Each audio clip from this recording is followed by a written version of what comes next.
السلام عليكم ورحمة الله.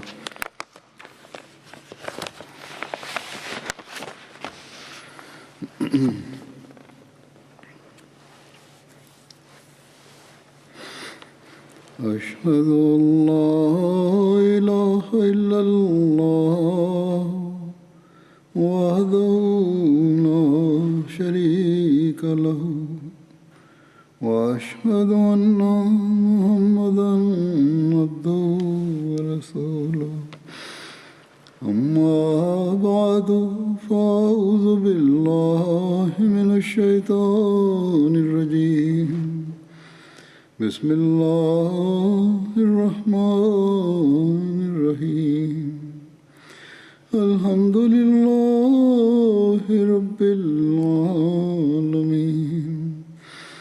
الرحمن الرحيم مالك يوم الدين إياك نعبد وإياك نستعين اهدنا الصراط المستقيم صراط الذين أنعمت عليهم غير المغضوب عليهم ولا الضالين.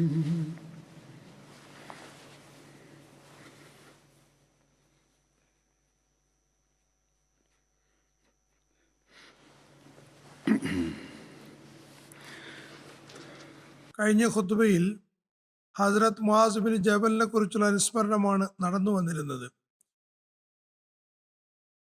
ഇന്നും അത് തുടരുന്നതാണ്. ഹസ്രത്ത് മുആസ് വളരെ ഉദാരമതിയായിരുന്നു. അദ്ദേഹം നല്ലപോലെ ചെലവഴിച്ചിരുന്നു. അത് കാരണം അദ്ദേഹത്തിന് അധികവും കടം വാങ്ങേണ്ടിയും വന്നിരുന്നു. കടം കൊടുത്തവർ കൂടുതൽ ബുദ്ധിമുട്ടിക്കാൻ തുടങ്ങിയപ്പോൾ അദ്ദേഹം കുറച്ചു ദിവസം വീട്ടിൽ തന്നെ നിശബ്ദനായി കഴിച്ചുകൂട്ടി.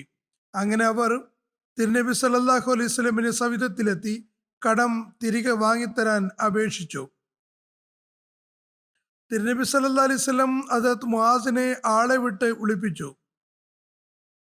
ഹസ്രത്ത് മുആസിന്റെ സ്വത്തിനേക്കാളും കൂടുതൽ കടമായപ്പോൾ നബി സല്ലല്ലാഹു അലൈഹി വസല്ലം പറഞ്ഞു, തങ്ങളുടെ ഭാഗം ഒഴിവാക്കുന്നവരോട് അള്ളാഹു കരുണ കാണിക്കുന്നതാണ്. അങ്ങനെ കുറച്ചാളുകൾ തങ്ങളുടെ കടം മാപ്പാക്കി. എന്നാൽ ചില ആളുകൾ തങ്ങൾ കൊടുത്ത കടം ആവശ്യപ്പെട്ടുകൊണ്ടിരുന്നു. അപ്പോൾ തിരുനബി സല്ലല്ലാഹു അലൈഹി വസല്ലം അദ്ദേഹത്തിന്റെ മുഴുവൻ സ്വത്തും അവർക്കിടയിൽ വിതരണം ചെയ്തു. പക്ഷേ എന്നിട്ടും കടം മുഴുവൻ കൊടുത്തു വീട്ടാൻ കഴിഞ്ഞില്ല. മറിച്ച് എല്ലാവർക്കും അവരുടെ കടത്തിൽ കുറച്ചു ഭാഗമാണ് കിട്ടിയത്. പക്ഷേ കടം കൊടുത്തവർ തങ്ങൾക്ക് വേണമെന്ന് ആവശ്യപ്പെടുകയുണ്ടായി. അപ്പോൾ തിരുനബി സല്ലല്ലാഹു അലൈഹി വസല്ലം പറഞ്ഞു, അദ്ദേഹത്തെ നിങ്ങൾ വിടുവിൻ, ഇനി കൂടുതൽ കിട്ടുകയില്ല, ഈ കിട്ടിയ സമ്പത്ത് കൊണ്ടുപോകുക. ഹദ്റത്ത് മുആസിന്റെ പക്കൽ ഒന്നും ബാക്കിയാകാതായപ്പോൾ തിരുനബി സല്ലല്ലാഹു അലൈഹി വസല്ലം അദ്ദേഹത്തെ യമനിലേക്ക് അയച്ചു. പറഞ്ഞു, എത്രയും വേഗം അള്ളാഹു താങ്കളുടെ നഷ്ടം നികത്തുന്നതാണ്, നിങ്ങളുടെ കടം വീട്ടുന്നതുമാണ്. ആ സന്ദർഭത്തിൽ തിരുനബി സല്ലല്ലാഹു അലൈഹി വസല്ലം ഹദ്റത്ത് മുആസിനോട് ഇത്രയും കൂടി പറഞ്ഞു, മുആസ്, നിങ്ങൾക്ക് ഒരുപാട് കടമുണ്ട്. ആരെങ്കിലും ഉപഹാരം കൊണ്ടുവന്നാൽ അത് വാങ്ങുവാൻ നിങ്ങൾക്ക് അനുവാദം തന്നുകൊള്ളുന്നു. തിരുനബി സല്ലല്ലാഹു അലൈഹി വസല്ലം പറഞ്ഞു, ഉപഹാരം സ്വീകരിക്കാൻ നിങ്ങൾക്ക് അനുമതി തന്നുകൊള്ളുന്നു. ഹദ്റത്ത് മുആസ് ബിൻ ജബൽ നിവേദനം ചെയ്യുന്നു, തിരുനബി സല്ലല്ലാഹു അലൈഹി വസല്ലം അദ്ദേഹത്തെ യമനിലേക്ക് അയച്ചു. അതായത് ഉപഹാരം സ്വീകരിക്കുന്നതിൽ പൊതുവെ കുറ്റമൊന്നുമില്ല. പറയപ്പെടുന്നത് പരസ്പരം ഉപഹാരം നൽകേണ്ടതാണ്, അങ്ങനെ സ്നേഹം വർദ്ധിക്കുന്നതാണ് എന്നാണ്. പക്ഷേ ഇദ്ദേഹം അവിടെ പ്രതിനിധിയായി അയക്കപ്പെട്ടതാണ്. അതുകൊണ്ട് തിരുനബി സല്ലല്ലാഹു അലൈഹി വസല്ലം പ്രത്യേകമായും പറയുന്നു, ഈ പ്രാതിനിധ്യം കാരണം ആരെങ്കിലും നിങ്ങൾക്ക് ഉപഹാരം നൽകുകയാണെങ്കിൽ അത് സ്വന്തമായി ഉപയോഗിക്കാൻ നിങ്ങൾക്ക് അനുമതി തന്നുകൊള്ളുന്നു. കാരണം അത് പൊതുവിൽ ബൈത്തുൽ മാലിലേക്കോ തിരുനബി സല്ലല്ലാഹു അലൈഹി വസല്ലമിന് വേണ്ടിയോ ആണ് നൽകപ്പെടുന്നത്. ഹദ്റത്ത് മുആസ് ബിൻ ജബൽ നിവേദനം ചെയ്യുന്നു, തിരുനബി സല്ലല്ലാഹു അലൈഹി വസല്ലം അദ്ദേഹത്തെ യമനിലേക്ക് അയക്കുമ്പോൾ അദ്ദേഹത്തെ ഉപദേശിക്കുന്നതിന് വേണ്ടി പുറത്തേക്ക് ഇറങ്ങി. ഹസ്രത്ത് മുആസ് തന്റെ വാഹനത്തിലിരിക്കുകയായിരുന്നു. റസൂലുള്ളാഹി സ്വല്ലല്ലാഹു അലൈഹി വസല്ലം അദ്ദേഹത്തിന്റെ വാഹനത്തോടൊപ്പം കാൽനടയായി നീങ്ങുകയായിരുന്നു. അങ്ങനെ നബി സല്ലല്ലാഹു അലൈഹി വസല്ലം സംസാരം പൂർത്തിയാക്കിയതിനു ശേഷം പറഞ്ഞു, മുആസ്, ഒരുപക്ഷെ അടുത്ത വർഷം എനിക്ക് നിങ്ങളെ കാണാൻ കഴിഞ്ഞു എന്ന് വരില്ല. നിങ്ങൾക്ക് എൻ്റെ മസ്ജിദിന്റെയും ഖബറിന്റെയും അടുത്തുകൂടെ പോകാൻ സാധ്യതയുണ്ട്. ഇത് കേട്ടപ്പോൾ തിരുനബി സല്ലല്ലാഹു അലൈഹി വസല്ലമിൽ നിന്ന് വിട്ടുപിരിയുന്നത് കാരണം അദ്ദേഹം വാവിട്ട് കരയാൻ തുടങ്ങി. തുടർന്ന് നബി സല്ലല്ലാഹു അലൈഹി വസല്ലം തൻ്റെ മുഖം തിരിച്ചു മദീനയിലേക്ക് നോക്കിക്കൊണ്ട് പറഞ്ഞു,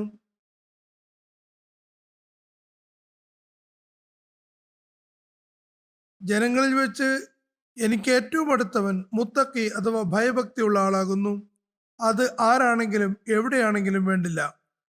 മറ്റൊരു നിവേദനത്തിൽ പറയുന്നു, തിരുനബി സല്ലല്ലാഹു അലൈഹി വസല്ലം ഒരു സന്ദർഭത്തിൽ ഹദ്റത്ത് മുആദിനോട് പറഞ്ഞു, നിങ്ങൾ അടുത്ത് തന്നെ അഹ്ലെ കിതാബ് ഗ്രന്ഥാനുസാരികളുടെ അടുക്കലൂടെ പോകുന്നതാണ്. നിങ്ങൾ അവരുടെ അടുക്കലെത്തിയാൽ അവർ അള്ളാഹുവിനെ അല്ലാതെ മറ്റാരും ആരാധ്യനില്ലെന്നും മുഹമ്മദ് അള്ളാഹുവിന്റെ ദൂതനാണെന്നും സാക്ഷ്യം വഹിക്കാൻ ക്ഷണിക്കുക. അവർ നിങ്ങൾ പറഞ്ഞത് അംഗീകരിച്ചാൽ പിന്നെ അവരോട് പറയുക, അള്ളാഹു നിങ്ങൾക്ക് രാപ്പകൽ 5 നേര നമസ്കാരങ്ങൾ നിശ്ചയിച്ചിരിക്കുന്നു. നിങ്ങളുടെ ഈ കാര്യവും അംഗീകരിച്ചാൽ അവരോട് പറയുക, അള്ളാഹു നിങ്ങൾക്ക് സ്വതക്ക നിശ്ചയിച്ചിരിക്കുന്നു. അത് അവരുടെ ധനാഢ്യരിൽ നിന്ന് വാങ്ങി ദരിദ്രർക്ക് നൽകപ്പെടുന്നതാണ്. അങ്ങനെ അവർ നിങ്ങളുടെ ഈ കാര്യവും അംഗീകരിച്ചാൽ അവരിൽ നിന്ന് ഏറ്റവും നല്ല സമ്പത്ത് സദക്കയായി വാങ്ങരുത്, മറിച്ച് ഇടത്തരം നിലവാരമുള്ളത് വാങ്ങുക. മർജിദന്റെ പ്രാർത്ഥനയെ സൂക്ഷിക്കുക, കാരണം അതിനും അള്ളാഹുവിനും ഇടയിൽ യാതൊരു തടസ്സവുമില്ല. മർജിദന്റെ രോദനത്തിൽ നിന്ന് കാത്തുകൊള്ളുവാൻ പ്രത്യേകമായും ഉപദേശിച്ചു കൊള്ളുന്നു, കാരണം അവന്റെ രോദനത്തിനും അള്ളാഹുവിനും ഇടയിൽ യാതൊരു മറയും ഇല്ലയില്ല. ഹദ്റത്ത് മുആസ് ബിൻ ജബലിനെ റസൂൽ തിരുമേനി സല്ലല്ലാഹു അലൈഹി വസല്ലം യമനിലേക്ക് ഖാദിയായിട്ടാണ് അയച്ചത്. അദ്ദേഹം ജനങ്ങൾക്ക് ഖുർആനും ദീനും പഠിപ്പിച്ചിരുന്നു. അവർക്കിടയിൽ തീർപ്പ് അഥവാ വിധി കൽപ്പിച്ചിരുന്നു. യമനിൽ സക്കാത്ത് സ്വരൂപിക്കാൻ നിയോഗിക്കപ്പെട്ടവർ അത് ഹദ്റത്ത് മുആസ് ബിൻ ജബലിനെ കൊണ്ടുവന്നു കൊടുത്തിരുന്നു. റസൂലുള്ളാഹി സ്വല്ലല്ലാഹു അലൈഹി വസല്ലം യമനിലെ കാര്യനിർവഹണം 5 സഹാബാക്കൾ, അതായത് ഹദ്റത്ത് ഖാലിദ് ബിൻ സയ്യിദ്, ഹദ്റത്ത് മുഹാജിർ ബിൻ ഉമയ്യ, ഹദ്റത്ത് സെയ്ദ് ബിൻ ലബീദ്, ഹദ്റത്ത് മുആസ് ബിൻ ജബൽ, ഹദ്റത്ത് അബു മൂസ അശ്ശരി എന്നിവർക്ക് ഭാഗിച്ചു നൽകിയിരുന്നു. അതായത് ഈ 5 പേര് ചുമതലപ്പെടുത്തിയിരുന്നു. ഇതാണ് ഒരു നിവേദനം. ഹദ്റത്ത് മുആസ് ബിൻ ജബൽ വിവരിക്കുന്നു, തിരുനബി സല്ലല്ലാഹു അലൈഹി വസല്ലം എന്നെ യമനിലേക്ക് അയച്ചപ്പോൾ എന്നോട് പറഞ്ഞു, 30 പശുക്കൾക്ക് 1 വർഷം പ്രായമുള്ള പശുവിനെ സക്കാത്തായി വാങ്ങുക. 40 പശുക്കൾക്ക് 2 വർഷം പ്രായമുള്ളത്. അതായത് സക്കാത്തിന്റെ തോതവ് അഥവാ വിഹിതം വിവരിക്കുകയായിരുന്നു. അതിന്റെ നിസാബ് കണക്ക് വിശദീകരിക്കുകയാണ്. ഓരോ പ്രായം പൂർത്തിയായവരിൽ നിന്നും 1 ദീനാർ അല്ലെങ്കിൽ അതിന്റെ വിലയ്ക്ക് തത്തുല്യമായ മവാഫിർ, അതായത് ഒരു യമനി തുണി വാങ്ങേണ്ടതാണ്. മവാഫിർ ഒരു ഗോത്രത്തിന്റെ പേരാകുന്നു. അവരാണ് ഈ തുണി തയ്യാറാക്കിയിരുന്നത്. അവരുടെ പേരിൽ തന്നെയാണ് ഇത് അറിയപ്പെട്ടിരുന്നത്. ഇത് മുസ്നദ് അഹ്മദ് ഇബ്നു ഹംബലിലുള്ള നിവേദനമാകുന്നു. അല്ലാമ ഇബ്നു ഇസാഖ് പറയുന്നു, ഹദ്റത്ത് മുആസ് ബിൻ ജബലിന്റെ കാലിൽ ഒരു മുടന്തുണ്ടായിരുന്നു. അദ്ദേഹം യമനിൽ ജനങ്ങൾക്ക് ഇമാമത്ത് വഹിച്ചപ്പോൾ തന്റെ കാൽ നീട്ടിവെച്ചു. അതായത് കാൽ മുന്നോട്ടോ വലത്തോട്ടോ നീക്കി വെച്ചിട്ടുണ്ടാകും. ഹദ്റത്ത് മുആസ് നമസ്കാരം കഴിഞ്ഞപ്പോൾ പറഞ്ഞു, നിങ്ങൾ നല്ല കാര്യമാണ് ചെയ്തത്. ഞാൻ ചെയ്തതുപോലെ തന്നെ നിങ്ങളും ചെയ്തു. പക്ഷേ മേലിൽ ഇങ്ങനെ ചെയ്യരുത്, കാരണം എനിക്ക് കാലിന് ബുദ്ധിമുട്ടുണ്ട്. അതുകൊണ്ട് ഞാൻ കാൽ നീട്ടിവെച്ചതാണ്. അതായത് നിങ്ങൾ എന്നെ അനുകരിച്ചുകൊണ്ട് അനുസരണത്തിന്റെ മാതൃകയാണ് കാണിച്ചത്. അതെല്ലാ നിലയ്ക്കും ശ്ലാഘനീയവുമാണ്. ഇങ്ങനെ തന്നെയാണ് അനുസരിക്കേണ്ടത്. ഇമാമിന് മേൽ പൂർണ്ണമായും അനുസരണം കാണിക്കണം. പക്ഷേ ഇത് എൻ്റെ നിർബന്ധിത സാഹചര്യമാണ്, സുന്നത്തല്ല. നിർബന്ധിതാവസ്ഥ ഇല്ലാത്തവർ ശരിയായ രീതിയിൽ നമസ്കാരം അനുഷ്ഠിക്കേണ്ടതാണ്. കൽപ്പനയും സുന്നത്തും അനുസരിച്ച്, അതായത് നമുക്ക് മുന്നിലുള്ള തിരുനബി സല്ലല്ലാഹു അലൈഹി വസല്ലമിന്റെ രീതി അനുവർത്തിക്കേണ്ടതാണ്.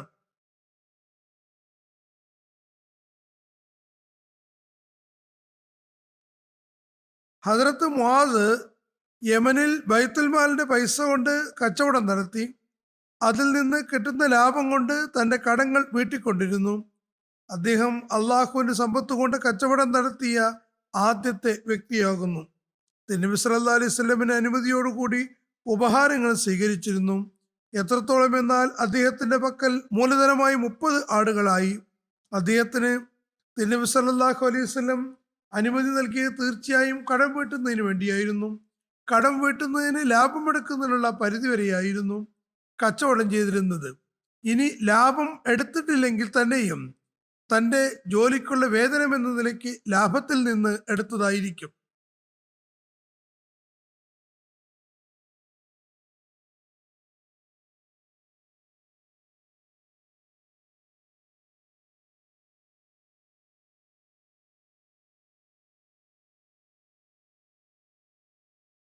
അതായത് ഞാൻ എൻ്റെ അഭിപ്രായ പ്രകാരം ഇന്ന രീതിയിൽ ചെലവഴിച്ചു, അതിനുള്ള എൻ്റെ അധ്വാനത്തിന് വേതനമാണിത്, അതിന് നബി സല്ലല്ലാഹു അലൈഹി വസല്ലം നൽകിയിട്ടുണ്ടായിരുന്നു. അതുകൊണ്ട് അത് എടുക്കുകയുണ്ടായി. ഈ സംഗതി തന്നെയാണ് സ്വീകാര്യമായി തോന്നുന്നതും. അതായത് ലാഭവിഹിതത്തിൽ നിന്ന് വേതനം സ്വീകരിച്ചതായിരിക്കും, അല്ലെങ്കിൽ ഒരു പരിധിവരെ ലാഭം എടുത്തിട്ടുണ്ടായിരിക്കും. ഏതായാലും അത് നബി സല്ലല്ലാഹു അലൈഹി വസല്ലമിന്റെ അനുമതിയോട് കൂടിയാണ് ചെയ്തിരുന്നത്. നബി സല്ലല്ലാഹു അലൈഹി വസല്ലമിന്റെ വഫാത്തിന് ശേഷം ഹദരത്ത് മുആസ് ഹജ്ജ് ചെയ്യാൻ വന്നു. അദ്ദേഹം ഹദരത്ത് ഉമറിനെ കണ്ടു. അദ്ദേഹത്തെ ഹദരത്ത് അബൂബക്കർ ഹജ്ജിൽ നേതാവാക്കിയിരുന്നു. ഹദരത്ത് ഉമറും ഹദരത്ത് മുആസും യൗമെ തർവിയ, അതായത് സുൽഹിജ്ജ 8-ന് കണ്ടുമുട്ടി. രണ്ടുപേരും പരസ്പരം ആലിംഗനം ചെയ്തു. നബി സല്ലല്ലാഹു അലൈഹി വസല്ലം വഫാത്തിൽ അനുശോചിച്ച ശേഷം രണ്ടുപേരും നിലത്തിരുന്നു വർത്തമാനം പറയാൻ തുടങ്ങി. അൽ ഇഷ്തിയാബിൽ എഴുതുന്നു, ഇതും ഒരു ചരിത്ര ഗ്രന്ഥമാണ്, ഹദരത്ത് മുആസ് വളരെയേറെ ദാനശീലനായിരുന്നു. അദ്ദേഹത്തിന്റെ ഔദാര്യവും ദാനശീലവും കാരണം അദ്ദേഹത്തിന്റെ മുഴുവൻ സമ്പത്തും കടത്തിന്റെ പരിധിയിൽ വന്നു. അദ്ദേഹം നബി സല്ലല്ലാഹു അലൈഹി വസല്ലം സവിധത്തിൽ ഹാജരായി. നബി സല്ലല്ലാഹു അലൈഹി വസല്ലം ഉണർത്തിച്ചു. നബി സല്ലല്ലാഹു അലൈഹി വസല്ലം കടം തന്നവരോട് അദ്ദേഹത്തിന്റെ കടം മാപ്പാക്കി കൊടുക്കണമെന്ന് പറയാൻ അപേക്ഷിച്ചു. ഇത് നേരത്തെയും വിവരിച്ചതാണ്. വിവിധ ഉദ്ധരണികളിൽ അതേ കാര്യം തന്നെ വരികയാണ്. നബി സല്ലല്ലാഹു അലൈഹി വസല്ലം കടം നൽകിയവരോട് പറഞ്ഞു, പക്ഷെ അവർ കടം മാപ്പാക്കുന്നത് നിരാകരിച്ചു. തുടർന്ന് എഴുതുന്നു, ആർക്കെങ്കിലും വേണ്ടി കടം മാപ്പാക്കിയിരുന്നുവെങ്കിൽ അവർ നബി സല്ലല്ലാഹു അലൈഹി വസല്ലം പരിഗണിച്ചുകൊണ്ട് ഹദരത്ത് മുആദ് ഇബ്നു ജബലിന്റെ കടം ഒഴിവാക്കുമായിരുന്നു. കാരണം ഏറ്റവും വലുത് നബി സല്ലല്ലാഹു അലൈഹി വസല്ലം സ്ഥാനമായിരുന്നു. നബി സല്ലല്ലാഹു അലൈഹി വസല്ലമിനെ പരിഗണിച്ചുകൊണ്ട് കടം ഒഴിവാക്കുമായിരുന്നു. അല്ലെങ്കിൽ നബി സല്ലല്ലാഹു അലൈഹി വസല്ലം ഹദരത്ത് മുആദ് ഇബ്നു ജബലിന്റെ കടം വീട്ടുന്നതിന് വേണ്ടി സാമ്പത്തിക ത്യാഗം ചെയ്യുമായിരുന്നു. പക്ഷേ എന്നിട്ടും അവരിൽ പലരും നേരത്തെ പറഞ്ഞതുപോലെ മാപ്പാക്കിയില്ല. അവർ പറഞ്ഞു, യാ റസൂലല്ലാഹ്, ഞങ്ങൾ കടം തിരിച്ചു വാങ്ങുന്നതാണ്. ഏതായിരുന്നാലും നബി സല്ലല്ലാഹു അലൈഹി വസല്ലം തുടർന്ന് കടം കൊടുത്തു വീട്ടുന്നതിന് ഹദരത്ത് മുആദ് ഇബ്നു ജബലിന്റെ സ്വത്തും മറ്റും വിൽപ്പന നടത്തി. അങ്ങനെ മുആദ് ഇബ്നു ജബൽ വെറും കൈയായി. തുടർന്ന് മക്ക വിജയത്തിന് ശേഷം റസൂൽ തിരുമേനി സല്ലല്ലാഹു അലൈഹി വസല്ലം ഹദരത്ത് മുആസിനെ യമനിന്റെ ഒരു ഭാഗത്ത് അമീറായി നിശ്ചയിച്ചു. ഇവിടെ ഒരു കാര്യം കൂടി വ്യക്തമാകുന്നുണ്ട്. അതായത് അദ്ദേഹത്തെ അമീറായിട്ടാണ് അയച്ചത്. അതുകൊണ്ട് ഉപഹാരവും മറ്റും അമീർ എന്ന നിലയ്ക്ക് അദ്ദേഹത്തിന് ലഭിക്കുന്നവ ബൈത്തുൽ മാലിൻ്റെതാണെന്ന് ഗണിക്കപ്പെട്ടിരുന്നു. അള്ളാഹുവിൻ്റെ സമ്പത്ത് കൊണ്ട് കച്ചവടം നടത്തിയ ആദ്യത്തെ ആൾ ഇദ്ദേഹമായിരുന്നു. അതായത് അദ്ദേഹം അവിടെ ഉണ്ടായിരുന്നപ്പോൾ ബൈത്തുൽ മാലിൽ സമ്പത്ത് കൊണ്ടാണ് ചെയ്തിരുന്നത്. അങ്ങനെ നബി സല്ലല്ലാഹു അലൈഹി വസല്ലം വഫാത്തായി. ഇദ്ദേഹമായിട്ട് സമൃദ്ധനായി. ഈ കാലത്തിനിടയിൽ അദ്ദേഹത്തിന് കച്ചവടം കൊണ്ട് പ്രയോജനം ലഭിച്ചിട്ടുണ്ടാകും.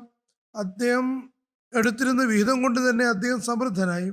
അങ്ങനെ അദ്ദേഹം തിരിച്ചു വന്നപ്പോൾ ഹദരത്ത് ഉമർ ഹദരത്ത് അബൂബക്കറിനോട് പറഞ്ഞു, അദ്ദേഹത്തെ, അതായത് മുആസിനോട് വിളിപ്പിച്ചാലും അദ്ദേഹത്തിന് അത്യാവശ്യങ്ങൾ കൊടുത്തിട്ട് മറ്റു മുഴുവൻ സമ്പത്തും തിരികെ വാങ്ങേണ്ടതാണ്. നബി സല്ലല്ലാഹു അലൈഹി വസല്ലം കടം വീടുന്നതിനാണ് അനുമതി നൽകിയത്. ഇപ്പോൾ കടം വീടിയിരിക്കുന്നു. ഇനി അദ്ദേഹത്തിന് അത്യാവശ്യമുള്ള സാധനങ്ങൾ അദ്ദേഹത്തിന്റെ പക്കൽ വെക്കാവുന്നതാണ്. പക്ഷേ ഈ സമൃദ്ധി ഉണ്ടാകുന്നത് ശരിയല്ല.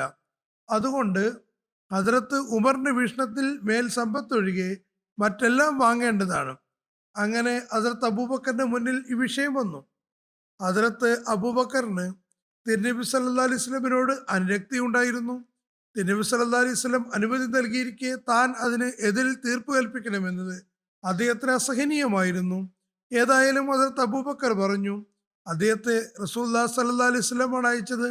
ഞാൻ അദ്ദേഹത്തിൽ നിന്നൊന്നും വാങ്ങുന്നതല്ല. നിങ്ങൾക്ക് കച്ചവടം നടത്താവുന്നതാണ്, അതിൽ നിന്ന് കുറച്ച് നിങ്ങൾക്ക് എടുക്കാവുന്നതുമാണ് എന്ന് പറഞ്ഞിട്ടാണ് അദ്ദേഹത്തെ അയച്ചത്. അദ്ദേഹം സ്വയം നൽകുന്നുവെങ്കിൽ ആകാവുന്നതാണ്, ഞാൻ ചോദിക്കുന്നതല്ല. റസൂൽ തിരുമേനി സല്ലല്ലാഹു അലൈഹി വസല്ലം ഉദ്ദേശപ്രകാരമാണ് പോയത്. അനുമതിയോടെയാണ് ഉപഹാരം വാങ്ങിയിട്ടുണ്ടായിരുന്നത്. മറ്റ് സാധനങ്ങളും അദ്ദേഹം സ്വയം തരികയാണെങ്കിൽ ശരി, ഞാൻ പറയുന്നതല്ല. ഹദരത്ത് ഉമർ വീണ്ടും ഹദരത്ത് മുആദിന്റെ അടുത്ത് പോയി. ഹദരത്ത് ഉമറും ചില ചട്ടങ്ങളുടെ കാര്യത്തിൽ ഉറച്ചു നിലപാടെടുത്തിരുന്നു. അദ്ദേഹം ഹദരത്ത് മുആദിന്റെ അടുക്കലെത്തി ഹദരത്ത് മുആദിനോട് കാര്യം പറഞ്ഞു. ഹദരത്ത് മുആദ് പറഞ്ഞു, റസൂൽ തിരുമേനി സല്ലല്ലാഹു അലൈഹി വസല്ലം അവിടേക്ക് അയച്ചത് എൻ്റെ ആവശ്യങ്ങൾ പൂർത്തിയാക്കുന്നതിനാണ്, അതുകൊണ്ട് ഞാൻ ഒന്നും തന്നെ കൊടുക്കുന്നതല്ല. നിവേദനങ്ങളിൽ നിന്നും അദ്ദേഹത്തിന്റെ ചരിത്രത്തിൽ നിന്ന് മനസ്സിലാകുന്നത് അദ്ദേഹത്തിന് സമൃദ്ധി ഏതാനും ദിവസങ്ങൾ മാത്രമായിരുന്നു എന്നാണ്. കാരണം അദ്ദേഹം അധികവും ജനങ്ങൾക്കിടയിൽ വിതരണം ചെയ്തിരുന്നു. ഇനി ചില നിവേദനങ്ങളിൽ അദ്ദേഹം എങ്ങനെയാണത് വിതരണം ചെയ്തതെന്നും പറയുന്നുണ്ട്. തുടർന്ന് ഹദരത്ത് മുആദ് വീണ്ടും ഹദരത്ത് ഉമറിന്റെ അടുക്കലെത്തി പറഞ്ഞു, ഞാൻ താങ്കൾ പറഞ്ഞത് അംഗീകരിക്കുന്നു. ആദ്യം പറഞ്ഞത് തന്നെ താൻ തന്നെ ഒന്നും നൽകിയില്ല എന്നാണ് ഹദരത്ത് ഉമറിന് മറുപടി നൽകിയത്. കുറച്ചു കാലശേഷം അല്ലെങ്കിൽ കുറച്ച് സമയത്തിന് ശേഷം ഹദരത്ത് ഉമറിന്റെ അടുക്കലെത്തി പറഞ്ഞു, ശരി, ഞാൻ താങ്കൾ പറയുന്നത് അംഗീകരിക്കുന്നു. താങ്കൾ പറഞ്ഞത് തന്നെ ചെയ്യുന്നതാണ്. കാരണം ഞാൻ ഒരു സ്വപ്നം കണ്ടിരിക്കുന്നു. കുറച്ചു കാലത്തിന് ശേഷമായിരിക്കും പോയത്. കാരണം ഇവിടെ സ്വപ്നത്തെക്കുറിച്ച് പറയുന്നു, ഞാൻ വെള്ളത്തിൽ മുങ്ങുന്നു. താങ്കൾ, അതായത് ഹദരത്ത് ഉമർ, എന്നെ രക്ഷിക്കുന്നു. ഞാൻ സ്വപ്നം കാണുകയുണ്ടായി. അതിനുശേഷം ഹദരത്ത് മുആദ് ഹദരത്ത് അബൂബക്കറിന്റെ സവിധത്തിലെത്തി വന്നു. എല്ലാ കാര്യങ്ങളും പറഞ്ഞു. അദ്ദേഹത്തോട് പറഞ്ഞു, അള്ളാഹു സത്യം ചെയ്തുകൊണ്ട് പറഞ്ഞു, ഞാൻ ഒരു കാര്യവും താങ്കൾ നിന്ന് മറച്ചു വെക്കുന്നതല്ല. ഞാൻ വാങ്ങിയതും എങ്ങനെയാണ് വാങ്ങിയതെന്നും എല്ലാം എൻ്റെ മുന്നിലുണ്ട്. ഹദരത്ത് അബൂബക്കർ പറഞ്ഞു, ഞാൻ താങ്കളിൽ നിന്നൊന്നും വാങ്ങുന്നതല്ല. താങ്കൾ എല്ലാ കണക്കുകളും എന്നോട് പറഞ്ഞിരിക്കുന്നു, പക്ഷേ ഞാനൊന്നും വാങ്ങുന്നതല്ല. ഞാൻ അതെല്ലാം സമ്മാനമായി ഉപഹാരമായി നിങ്ങൾക്ക് നൽകിയിരിക്കുന്നു. ഹദരത്ത് ഉമർ പറഞ്ഞു, ഇത് നല്ലൊരു പരിഹാരമാകുന്നു. അപ്പോൾ ഹദരത്ത് ഉമറും കൂടെ ഉണ്ടായിരുന്നു. കാലത്തിന്റെ ഖലീഫ തീർപ്പ് കൽപ്പിച്ചുവെന്നും അതെല്ലാം ഹദരത്ത് മുആദിന് നൽകുകയാണെന്നും അദ്ദേഹത്തിന് മനസ്സിലായി. ഹദരത്ത് ഉമർ പറഞ്ഞു, അത് പൂർണ്ണ അനുസരണത്തോടു കൂടി സ്വീകരിച്ചു കൊള്ളുക. അത് എന്തിനാണ് അദ്ദേഹം എടുക്കുന്നത് എന്നതിലല്ലായിരുന്നു കാര്യം.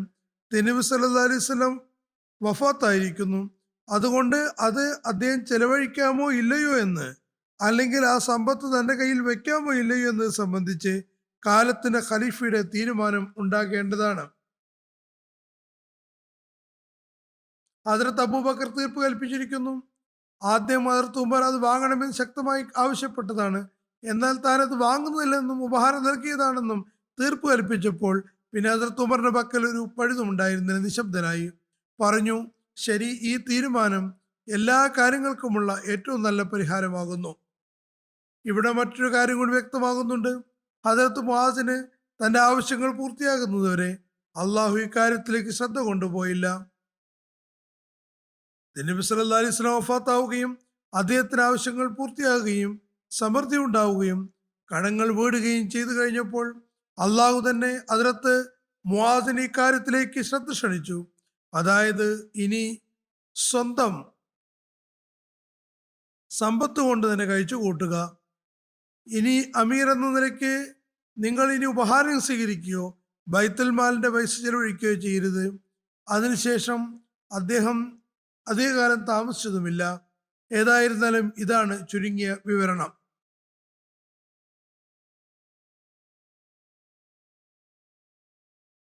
ഹദരത്ത് മുആദ് നിവേദനം ചെയ്യുന്നു, റസൂൽ തിരുമേനി സല്ലല്ലാഹു അലൈഹി വസല്ലം അദ്ദേഹത്തെ യമനിലേക്ക് അയച്ചപ്പോൾ പറഞ്ഞു, എന്തെങ്കിലും കാര്യം വന്നാൽ എങ്ങനെയാണ് തീർപ്പ് കൽപ്പിക്കുക? അദ്ദേഹം പറഞ്ഞു, അള്ളാഹുവിന്റെ ഗ്രന്ഥമനുസരിച്ച് തീർപ്പ് കൽപ്പിക്കുന്നതാണ്. നബി സല്ലല്ലാഹു അലൈഹി വസല്ലം പറഞ്ഞു, അള്ളാഹുവിന്റെ ഗ്രന്ഥത്തിൽ അതിനെക്കുറിച്ചൊന്നും കണ്ടില്ലെങ്കിലോ? അദ്ദേഹം പറഞ്ഞു, അങ്ങനെ വന്നാൽ ഞാൻ അള്ളാഹുവിന്റെ റസൂലിന്റെ സുന്നത്ത് അനുസരിച്ച് പ്രതി പറയുന്നതാണ്. നബി സല്ലല്ലാഹു അലൈഹി വസല്ലം പറഞ്ഞു, അള്ളാഹുവിന്റെ റസൂലിന്റെ സുന്നത്തിലും അത് സംബന്ധിച്ച് കൽപ്പന കണ്ടില്ലെങ്കിലോ? അദ്ദേഹം പറഞ്ഞു, എങ്കിൽ ഞാൻ എൻ്റെ ഗവേഷണം അനുസരിച്ച് തീരുമാനത്തിലെത്തുന്നതാണ്, അതായത് ഞാൻ ഒരു വീഴ്ചയും വരുത്തുന്നതല്ല. മുആദ് പറയുന്നു, നബി സല്ലല്ലാഹു അലൈഹി വസല്ലം ഈ കാര്യങ്ങൾ കേട്ടപ്പോൾ എൻ്റെ നെഞ്ചിൽ കൈ തട്ടിക്കൊണ്ട് പറഞ്ഞു, അള്ളാഹുവിൻ റസൂലിന്റെ പ്രതിനിധിക്ക് ഇത്തരം കാര്യങ്ങൾ നൽകിയ അള്ളാഹുവിനാകുന്നു സർവസ്തുതിയും. അത് അള്ളാഹുവിൻ റസൂലിന്റെ സന്തോഷത്തിന് നിദാനമായി.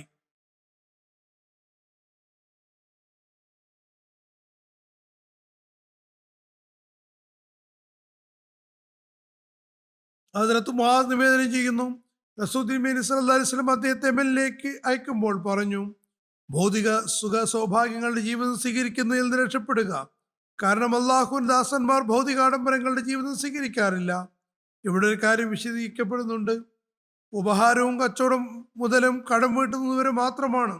കാരണം അദ്ദേഹം ദരിദ്രരെ സഹായിക്കുന്ന ആളും ഉദാരമതിയുമാണെന്നും അവർക്ക് വേണ്ടി അതെല്ലാം ചെലവഴിക്കുമെന്നും തിരുനബി സല്ലല്ലാഹു അലൈഹി വസല്ലമയിന് അറിയാമായിരുന്നു. പക്ഷെ എന്നിട്ടും ഉപദേശിക്കുകയാണ്, നിങ്ങൾക്ക് നൽകുന്ന ഈ അനുമതിയൊക്കെ നിങ്ങൾ സുഖാഡംബരത്തോടെ ജീവിതം നയിക്കാൻ വേണ്ടിയല്ല, മറിച്ച് അതുകൊണ്ട് നിങ്ങളുടെ ആവശ്യങ്ങൾ പൂർത്തിയാക്കുക, ആഡംബരത്തിൽ നിന്ന് ഒഴിഞ്ഞു മാറാൻ ഉപദേശിക്കുകയും ചെയ്തു. ഹദ്റത്ത് മുആദ് പറയുന്നു, ഞാൻ യമനിലേക്ക് പുറപ്പെടാൻ എൻ്റെ വാഹനത്തിൽ കാൽ വെച്ചു.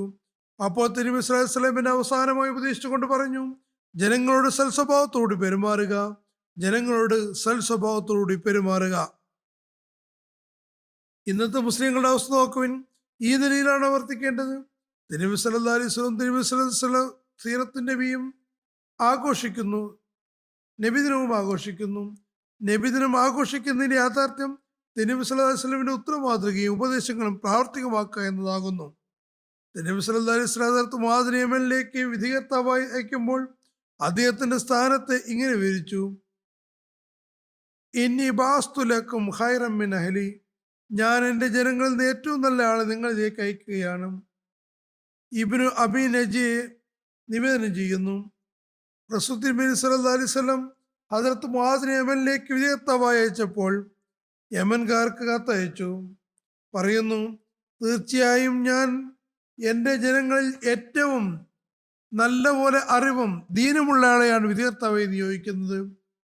ഒരു ഹദീസിൽ ഇങ്ങനെയാണ് നിവേദനം, അതായത് ഹദ്റത്ത് മുആദ് പറയുന്നു, ഈ നിവേദനം മുസ്നദ് അഹ്മദ് ബിൻ ഹംബലിൽ വന്നതാണ്. നബി സല്ലല്ലാഹു അലൈഹി വസല്ലം എന്നോട് പറഞ്ഞു, 10 കാര്യങ്ങൾ ഉപദേശിച്ചു കൊണ്ട് പറഞ്ഞു. ഒന്നാമത്തെ കാര്യം, അള്ളാഹുവിനോട് ആരെയും നിങ്ങൾ പങ്കുചേർക്കരുത്. നിങ്ങൾ കൊല്ലപ്പെടുകയോ കത്തിക്കപ്പെടുകയോ ആണെങ്കിൽ പോലും. രണ്ടാമത്തെ കാര്യം, മാതാപിതാക്കളെ ധിക്കരിക്കരുത്. അവർ നിങ്ങളെ വീട്ടിൽ നിന്ന് പുറത്താക്കുകയോ സമ്പത്തിൽ നിന്ന് മാറ്റി നിർത്തുകയോ ചെയ്യുകയാണെങ്കിൽ പോലും മാതാപിതാക്കളെ ധിക്കരിക്കരുത്. എന്ത് തന്നെ സംഭവിച്ചാലും അവരിൽ നിന്നൊന്നും കിട്ടിയില്ലെങ്കിൽ ശരി. മൂന്നാമത്തെ കാര്യം പറഞ്ഞു, ഫർദ് നമസ്കാരങ്ങൾ ബോധപൂർവ്വം ഉപേക്ഷിക്കരുത്. കാരണം ഫർദ് നമസ്കാരങ്ങൾ ബോധപൂർവ്വം ഉപേക്ഷിക്കുന്നവൻ അള്ളാഹുവിൻ്റെ ഉത്തരവാദിത്തത്തിൽ നിന്നും സംരക്ഷണത്തിൽ നിന്നും പുറത്തേക്ക് പോകുന്നു. തുറന്നു പറഞ്ഞു, മദ്യം കഴിക്കരുത്. കാരണം മദ്യം എല്ലാ നിർലജ്ജയുടെയും തായ്വേരാകുന്നു. തിന്മയിൽ നിന്നും ധിക്കാരത്തിൽ നിന്നും മാറി നിൽക്കുക. കാരണം തിന്മ കാരണം ദൈവിക കോപം ഇറങ്ങുന്നു. ശത്രുക്കളുമായി ഏറ്റുമുട്ടേണ്ടി വന്നാൽ പുറംതിരിയരുത്. ശത്രുക്കളുമായി ഏറ്റുമുട്ടേണ്ടി വന്നാൽ പേടിച്ചോടിപ്പോകരുത്. നിങ്ങൾ കൊല ചെയ്യപ്പെട്ടാലും ശരി. ജനങ്ങൾ പ്ലേഗ് പോലുള്ള പകർച്ചവ്യാധിക്ക് ഇരയാകുമ്പോൾ നിങ്ങൾ അവർക്കിടയിലുണ്ടെങ്കിൽ അവിടെ തന്നെ തങ്ങുക. പ്ലേഗ് പരക്കുകയോ അല്ലെങ്കിൽ വളരെ വിശാലമായി പരക്കുന്ന പകർച്ചവ്യാധി ഉണ്ടാവുകയോ ചെയ്യുകയാണെങ്കിൽ നിങ്ങൾ ആരോഗ്യത്തിന്റെ സ്ഥലത്ത് ആണുള്ളതെങ്കിൽ അവിടെ തന്നെ നിൽക്കുക. കുടുംബത്തിന് മേൽ തൻ്റെ കഴിവനുസരിച്ച് ചെലവഴിക്കുക. കഴിവ് എത്രയാണോ അത്രമാത്രം ചെലവഴിക്കുക. അവരോടുള്ള കടമ നിറവേറ്റുക. അവരെ ശാസിക്കാനും ശിക്ഷ നൽകാനും ഉപേക്ഷ വരുത്തരുത്. ശരിയായ ശിക്ഷ നൽകുക. കുറച്ചൊക്കെ കാഠിന്യം കാണിക്കേണ്ടി വന്നാൽ അതും ശരിയായ ശിക്ഷ നൽകാൻ ചെയ്യേണ്ടതാണ്. അങ്ങനെ അവരെ ദൈവിക ഭയത്തെ ഓർപ്പെടുത്തിക്കൊണ്ടിരിക്കുക. ഈ 10 കാര്യങ്ങളാണ് തിരുനബി സല്ലല്ലാഹു അലൈഹി വസല്ലം അദ്ദേഹത്തോട് പറഞ്ഞത്. ഹദ്റത്ത് ഇബ്നു ഉമറിൽ നിന്നുള്ള നിവേദനം, തിരുനബി സല്ലല്ലാഹു അലൈഹി വസല്ലം ഹദ്റത്ത് മുആദിനോട് പറഞ്ഞു, മുആദ്, ഞാൻ നിന്നോട് വാത്സല്യമുള്ള സഹോദരനെ പോലെ ഉപദേശിക്കുകയാണ്.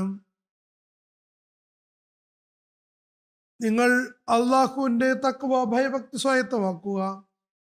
ഞാൻ നിന്നോട് ഭയഭക്തി സ്വായത്തമാക്കുക ഉപദേശിക്കുന്നു. രോഗിയെ സന്ദർശിക്കാൻ ഉപദേശിച്ചുകൊള്ളുന്നു. വിധികളുടെയും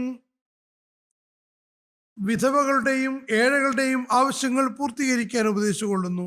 ആവശ്യക്കാരുടെയും അഗതികളുടെയും കൂടെ ഇരിക്കാനും ജനങ്ങൾക്ക് തന്നിൽ നിന്ന് നീതി നൽകാനും സത്യം പറയാനും അള്ളാഹുവിന്റെ കാര്യത്തിൽ ആരോപണമുണ്ടാക്കുന്നവരുടെ ആരോപണം തടസ്സമാകാതിരിക്കാനും ഞാൻ നിങ്ങളെ ഉപദേശിച്ചുകൊള്ളുന്നു.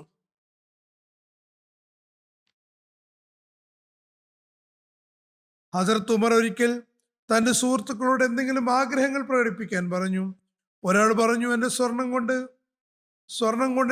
എന്റെ വീട് സ്വർണം കൊണ്ട് നിറയണമെന്നും ആ ദൈവമാർഗത്തിൽ ചെലവഴിക്കണമെന്നും സദക്ക് നൽകണമെന്നുമാണ് എൻ്റെ ആഗ്രഹം. മറ്റൊരാൾ പറഞ്ഞു, എൻ്റെ വീട് മുത്തുകളും പവിഴങ്ങളും കൊണ്ട് നിറയണമെന്നും അവ അള്ളാഹുവിന്റെ മാർഗത്തിൽ ചെലവഴിക്കുകയും സദക്ക് കൊടുക്കുകയും ചെയ്യണമെന്നുമാണ് എൻ്റെ ആഗ്രഹം. എത്ര കൗതുകരവും മഹത്തരവുമായ ആഗ്രഹങ്ങളായിരുന്നു സഹാബാക്കൾക്ക് നോക്കുക. തുടർന്ന് ഹദരത്ത് ഉമർ പറഞ്ഞു, നിങ്ങൾ ആഗ്രഹങ്ങൾ പ്രകടിപ്പിക്കുവാൻ. അവർ പറഞ്ഞു, യാ അമീറുൽ മുഅ്മിനീൻ, ഞങ്ങൾക്ക് എന്താണ് ആഗ്രഹിക്കേണ്ടതെന്ന് മനസ്സിലാകുന്നില്ല. അപ്പോൾ ഹദരത്ത് ഉമർ പറഞ്ഞു, എൻ്റെ വീട് Hazrat Abu Ubaidah bin Jarrah, Hazrat Muaz bin Jabal, Salim Maula Abu Huzaifa, Hazrat Huzaifa bin Yaman എന്നിവരെ പോലുള്ള ആളുകളെ കൊണ്ട് നിറയണമെന്നാണ് എൻ്റെ ആഗ്രഹം. നേരത്തെയും ഇത് വിവരിച്ചതാണ്. ഇവിടെ ഹദരത്ത് മുആസ് ബിൻ ജബലിന്റെ അനുസ്മരണത്തിലും വന്നിരിക്കുന്നു. ഹദരത്ത് മുആസ് ഹിജ്രി 9 മുതൽ 11 വരെ 2 വർഷം യമനിൽ താമസിച്ചു. ഒരിക്കൽ ഹദരത്ത് ഉമർ ബിൻ ഖത്താബ് 400 ദീനാറിന്റെ ഒരു കിഴി, അതായത് ഒരു സഞ്ചിയിൽ 400 ദീനാർ നിറച്ചുകൊണ്ട് തന്റെ ഭൃത്തിനോട് അത് ഹദരത്ത് അബൂ ഉബൈദ ബിൻ ജറാഹിന് കൊണ്ടുകൊടുക്കാൻ പറഞ്ഞു. കഴിഞ്ഞ ഒരു ഖുത്ബയിൽ ഹദരത്ത് അബൂ ഉബൈദ ബിൻ ജറാഹിന്റെ അനുസ്മരണത്തിൽ വിവരിച്ചതാണ്. ഇതിന്റെ ബാക്കിഭാഗം അവശേഷിച്ചിട്ടുണ്ടായിരുന്നു. അത് മുഴുവനും വിശദീകരിക്കാൻ അന്ന് പറയാൻ കഴിഞ്ഞിട്ടുണ്ടായിരുന്നില്ല. ഭൃത്തിനോട് പറഞ്ഞു, അദ്ദേഹത്തിന്റെ വീട്ടിൽ പോയി വീട്ടിൽ അല്പനേരം തങ്ങുക. അദ്ദേഹം ഈ ധനം എന്താണ് ചെയ്യുന്നതെന്ന് നോക്കുക. അങ്ങനെ ഭൃത്യൻ ആ കിഴിയുമായി അദ്ദേഹത്തിന്റെ അടുക്കൽ ചെന്നിട്ട് പറഞ്ഞു, അമീർ മുഅ്മിനീൻ സമ്പത്ത് സ്വന്തം ആവശ്യത്തിന് ഉപയോഗിക്കണമെന്ന് പറഞ്ഞിരിക്കുന്നു. അദ്ദേഹം പറഞ്ഞു, അള്ളാഹു അദ്ദേഹത്തോട് കരുണയെ തുടർന്ന് അദ്ദേഹം തന്നെ പരിചാരിക്കയെ വിളിച്ചിട്ട് പറഞ്ഞു, ഈ 7 ദിനാർ ഇന്ന ആൾക്ക് കൊടുക്കുക, ഈ 5 ഇന്ന ആൾക്ക് കൊടുക്കുക, ഈ 5 ഇന്ന ആൾക്ക് കൊടുക്കുക എന്ന് പറഞ്ഞ് വിതരണം ചെയ്തു. അങ്ങനെ അത് മുഴുവൻ കഴിഞ്ഞു. അതായത് പരിചാരികയെ വിളിച്ച് ഇന്ന വീടുകളിൽ എത്തിക്കണമെന്ന് പറഞ്ഞു. അതൊക്കെ സാധുക്കളുടെ വീടുകളിൽ ആയിരിക്കാം. പിന്നെ ഭൃത്യൻ ഹദരത്ത് ഉമറിന്റെ അടുക്കൽ തിരിച്ചെത്തി എല്ലാ കാര്യങ്ങളും പറഞ്ഞു. ഹദരത്ത് ഉമർ അത്രയും ദീനാർ തന്നെ ഹദരത്ത് അബൂ ഉബൈദയ്ക്ക് കൊടുത്തയച്ചു. അത്രയും ദീനാർ ഹദരത്ത് മുആസിന് വേണ്ടിയും തയ്യാറാക്കി അയച്ചു കൊടുത്തിരുന്നു. അതായത് മറ്റൊരു സഞ്ചി തയ്യാറാക്കി വെച്ചിരുന്നു. അദ്ദേഹം ഭൃത്യനോട് പറഞ്ഞു, ഇത് ഹദരത്ത് മുആസിന് കൊണ്ട് കൊടുത്തുകൊള്ളുക. അദ്ദേഹത്തിന്റെ വീട്ടിൽ കുറച്ചു നേരം തങ്ങുക. അദ്ദേഹം ഇതുകൊണ്ട് എന്താണ് ചെയ്യുന്നതെന്ന് നോക്കുക. അങ്ങനെ ഭൃത്യൻ സഞ്ജയുമായി ഹദരത്ത് മുആസിന്റെ അടുക്കൽ പോയി അദ്ദേഹത്തോട് പറഞ്ഞു, ഇത് താങ്കൾക്ക് സ്വന്തം ആവശ്യത്തിന് ഉപയോഗിക്കണമെന്ന് അമീറുൽ മുഅ്മിനീൻ പറയുന്നു. അദ്ദേഹം പറഞ്ഞു, മുആസ് പറഞ്ഞു, അള്ളാഹു അദ്ദേഹത്തോട് കരുണ ചെയ്യട്ടെ.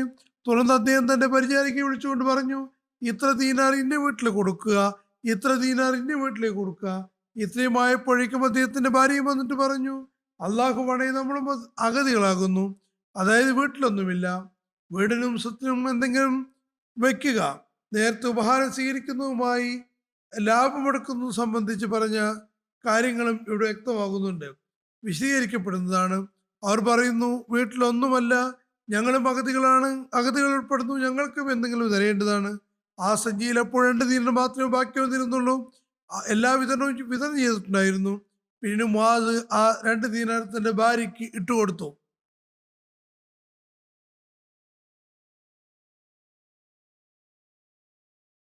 ഭൃത്യൻ ഹദരത്ത് ഉമറിന്റെ അടുക്കലത്തെ എല്ലാ കാര്യങ്ങളും പറഞ്ഞു. ഹദരത്ത് ഉമർ ഏറെ സന്തോഷിച്ചു. അദ്ദേഹം പറഞ്ഞു, തീർച്ചയായും ഇവർ 2 പേരും ഹദരത്ത് അബൂ ഉബൈദയും ഹദരത്ത് മുആസും പരസ്പര സഹോദരങ്ങളാകുന്നു. ചെലവഴിക്കുന്ന കാര്യത്തിൽ ഇവരുടെ സ്വഭാവം ഒരേപോലെയാകുന്നു. ഷരീബിൻ ഉബൈദയും റാഷിദ് ബിൻ സാദ് മുതലായവർ നിവേദനം ചെയ്യുന്നു, ഹദരത്ത് ഉമർ സർഗ എന്ന സ്ഥലത്തെത്തി. ഇത് താബൂത്ത് താഴ്വരയിലെ സ്ഥലമാകുന്നു. അദ്ദേഹത്തോട് പറഞ്ഞു, വളരെ ശക്തമായ പകർച്ചവ്യാധി പടർന്നിരിക്കുന്നു. ഹദരത്ത് ഉമർ പറഞ്ഞു, സ്ത്രീയിൽ ശക്തമായ പകർച്ചവ്യാധി വന്നിരിക്കുന്നു, എനിക്കറിയാൻ കഴിഞ്ഞു. എൻ്റെ മരണം വന്നാൽ ഹദരത്ത് ഉബൈദ് ബിൻ ജറാഹ് ജീവിച്ചിരിപ്പുണ്ടെങ്കിൽ ഞാൻ അദ്ദേഹത്തെ ഖലീഫയെ നാമനിർദ്ദേശം ചെയ്യുന്നതാണ്. അള്ളാഹു എന്നോട് അതിന് സംബന്ധിച്ച് ചോദിക്കുകയാണെങ്കിൽ ഞാൻ പറയും, ഞാൻ നിന്റെ റസൂൽ ഇങ്ങനെ പറയുന്നതായി കേട്ടിട്ടുണ്ട്. എല്ലാ നബിക്കും ഒരു അമീൻ വിശ്വസ്തനുണ്ട്. എന്റെ അമീൻ അബൂബൈദ ബിൻ ജറാഹ് ആകുന്നു. ഇത് നേരത്തെ പരാമർശിച്ചതാണ്. ജനങ്ങൾക്ക് ഈ കാര്യം ഇഷ്ടമായില്ല. അവർ പറഞ്ഞു, ഖുറൈശികളുടെ വലിയ ആളുകൾ ബനു ഫഹറിന്റെ കാര്യം എന്താകും? അതത്ത് ഉമർ പറഞ്ഞു, എന്റെ മരണവേളയിൽ അബൂബൈദ ബിൻ ജറാഹ് ജീവിച്ചിരിപ്പുണ്ടായിരുന്നുവെങ്കിൽ ഞാൻ മുആസ് ബിൻ ജബലിനെ ഖലീഫയെ നിശ്ചയിക്കുന്നതാണ്. എൻ്റെ പിതാവുമാനായ നാഥൻ എന്നോട് അദ്ദേഹത്തെ സംബന്ധിച്ച് എന്തിനാണ് ഖലീഫയാക്കിയെന്ന് ചോദിച്ചാൽ ഞാൻ പറയും, നിന്റെ റസൂൽ ഇങ്ങനെ പറയുന്നതായി ഞാൻ കേട്ടിരിക്കുന്നു. ഖിയാമത്ത് ദിവസം അദ്ദേഹത്തെ ഉലമാക്കളുടെ മുന്നിൽ എത്തിക്കുന്നതാണ്. വൈജ്ഞാനിക കാര്യങ്ങളിൽ അദ്ദേഹം വളരെ ശ്രേഷ്ഠത ഉള്ള ആളായിരുന്നു.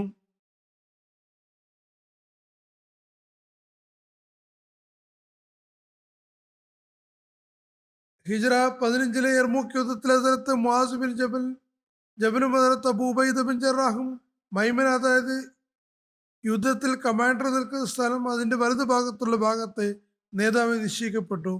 ക്രിസ്ത്യാനികളുടെ ശക്തമായ ആക്രമണം കാരണം മുസ്ലിങ്ങളുടെ മൈമന തകർന്നുപോയി, ചിതറി. ഹദരത്ത് മുആദ് തൻ്റെ ഈ അവസ്ഥ കണ്ടപ്പോൾ വളരെ സ്ഥൈര്യത്തിൻ്റെയും മാതൃക കാണിച്ചുകൊണ്ട് കുതിരപ്പുറത്ത് നിന്ന് ഇറങ്ങി പറഞ്ഞു, ഞാനിനി കാലാളായി പൊടുന്നതാണ്. ഈ കുതിരയെ യഥാവിധി ഉപയോഗിക്കാൻ അറിയുന്ന വല്ല യോദ്ധാവുമുണ്ടോ? ഇത് അവർക്ക് നൽകപ്പെടുന്നതാണ്. അദ്ദേഹത്തിന്റെ മകനും ആ യുദ്ധത്തിൽ ഉണ്ടായിരുന്നു. മകൻ പറഞ്ഞു, ഞാൻ ഇതിന്റെ കടമ നിർവഹിക്കും. ഇതിൽ സവാരി ചെയ്തുകൊണ്ട് എനിക്ക് ശത്രുക്കൾ നല്ലപോലെ ആക്രമിക്കാൻ കഴിയുന്നതാണ്. ഏതായിരുന്നാലും പിതാവും മകനും റോമൻ സൈന്യത്തെ പിളർന്നുകൊണ്ട് അകത്തേക്ക് കടന്നു, ശക്തമായി പൊരുതി. അങ്ങനെ മുസ്ലിങ്ങളുടെ ചുവടുകൾ വീണ്ടും ഉറച്ചു. അതൊരു ഭയാനകമായ അവസ്ഥയായിരുന്നു. പിന്നെ വീണ്ടും അവർ ക്രിസ്ത്യാനികളെ പരാജയപ്പെടുത്തി മുസ്ലിങ്ങൾക്ക് വിജയം സമ്മാനിച്ചു.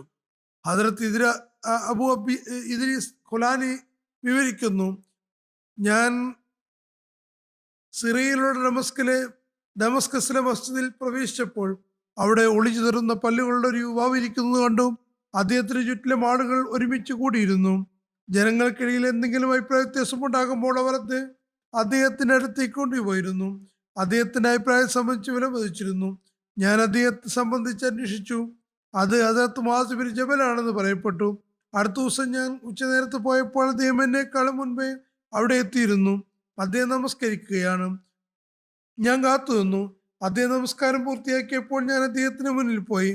അദ്ദേഹത്തിന് സലാം പറഞ്ഞിട്ട് പറഞ്ഞു, അള്ളാഹുവാണേ, ഞാൻ അള്ളാഹുവിന് മുൻനിർത്തി താങ്കളെ സ്നേഹിക്കുന്നു. അടുത്ത് മുആസ് പറഞ്ഞു, അള്ളാഹു സത്യമാണെന്ന്.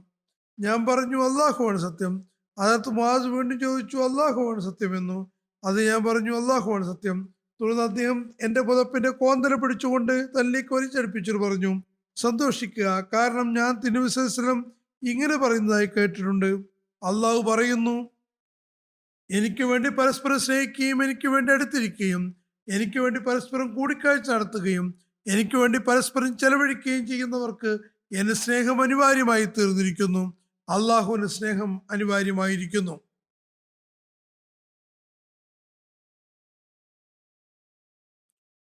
ഒരു നിവേദനത്തിൽ പറയുന്നു, ഹദരത്ത് മുആസ് ബിൻ ജബലിന് 2 ഭാര്യമാരുണ്ടായിരുന്നു. ഊഴമനുസരിച്ച് ഒരാളുടെ അടുക്കൽ എത്തുമ്പോൾ മറ്റേ ആളിൽ നിന്ന് വെള്ളം പോലും കുടിച്ചിരുന്നില്ല. അത്രമാത്രം നീതിയായിരുന്നു. മറ്റൊരു നിവേദനത്തിൽ പറയുന്നു, ഹദരത്ത് മുആസ് ബിൻ ജബലിന് 2 ഭാര്യമാരുണ്ടായിരുന്നു. ഊഴമനുസരിച്ച് അവരുടെ ആരുടെ അടുത്താണോ ഉള്ളത്, അന്ന് മറ്റു ഭാര്യ വീട്ടിൽ നിന്ന് ഊതു പോലും ചെയ്തിരുന്നില്ല. ഇവർ 2 പേരും സ്ത്രീയിൽ പകർച്ചവ്യാധി കാരണമാണ് മരണപ്പെട്ടത്. 2 പേരെയും ഒരേ കബറിലാണ് മറടക്കിയത്. ആരെയാണ് ആദ്യം കബറിൽ ഇറക്കേണ്ടത് എന്ന കാര്യത്തിൽ അദ്ദേഹം നറുക്കെടുപ്പ് നടത്തി. ഇതായിരുന്നു നീതി. സീറു സഹാബ എന്ന പുസ്തകത്തിൽ നിവേദനത്തിൽ പറയുന്നു, ഹദരത്ത് മുആസിന് 2 ഭാര്യമാരുണ്ടായിരുന്നു. അവർ 2 പേരും അംവാസിലെ പ്ലേഗ് കാരണം മരണപ്പെട്ടു.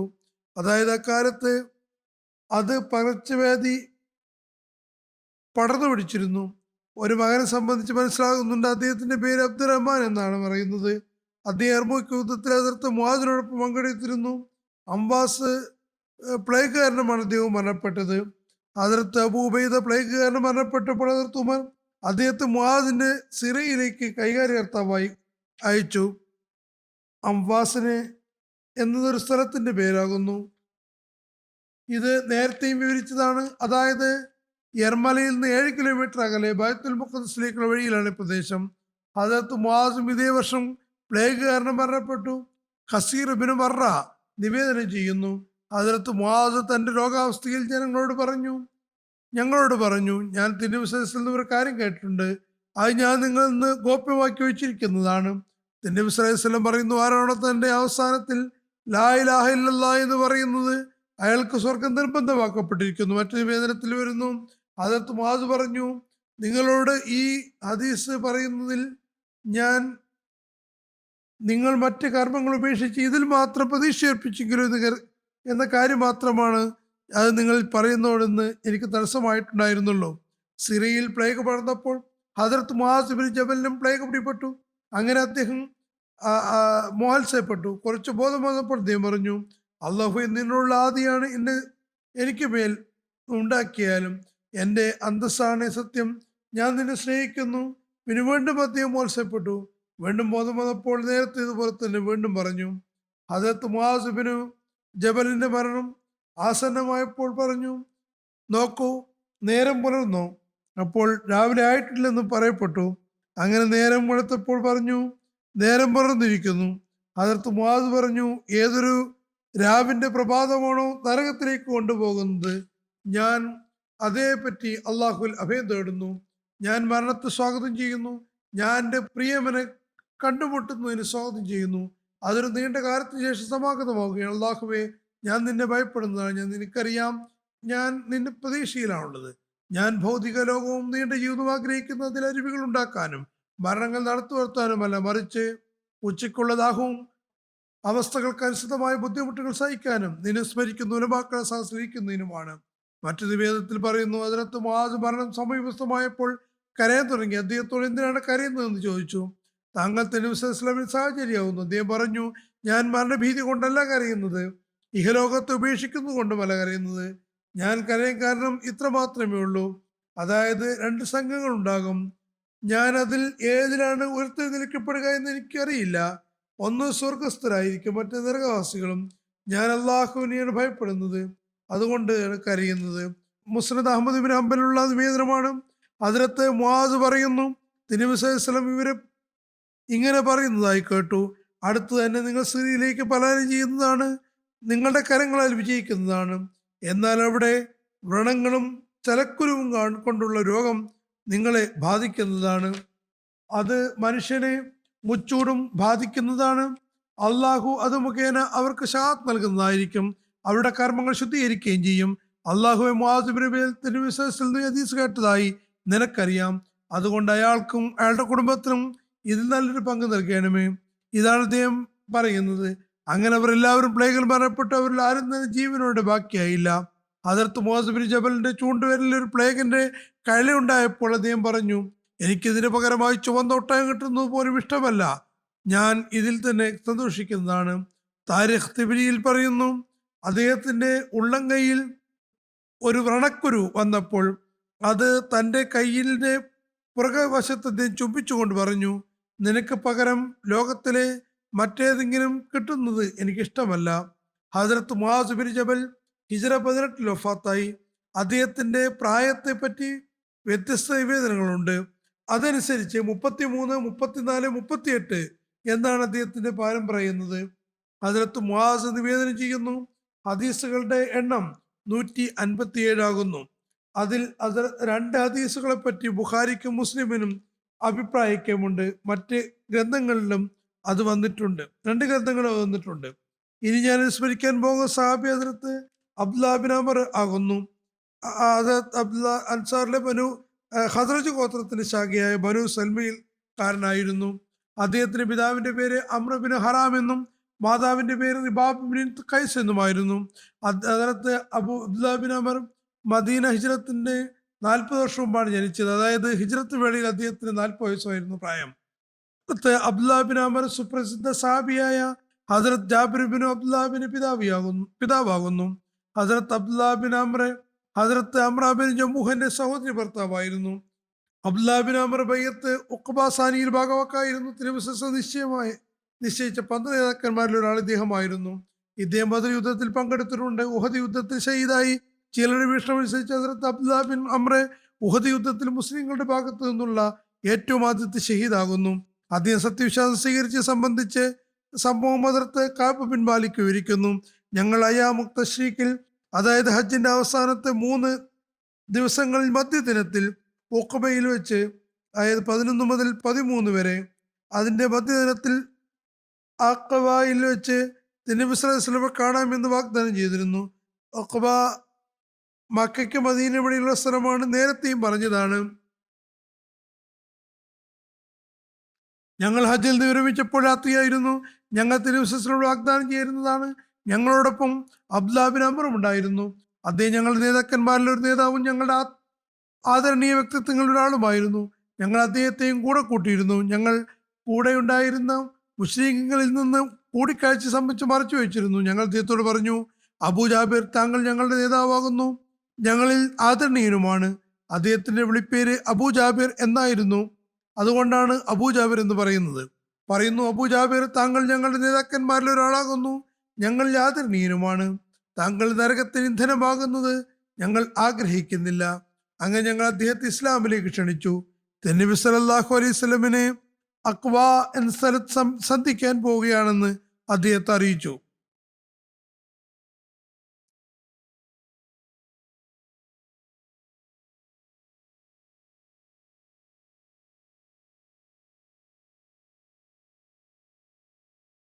പറയുന്നു, അദ്ദേഹം ഇസ്ലാം സ്വീകരിച്ചു.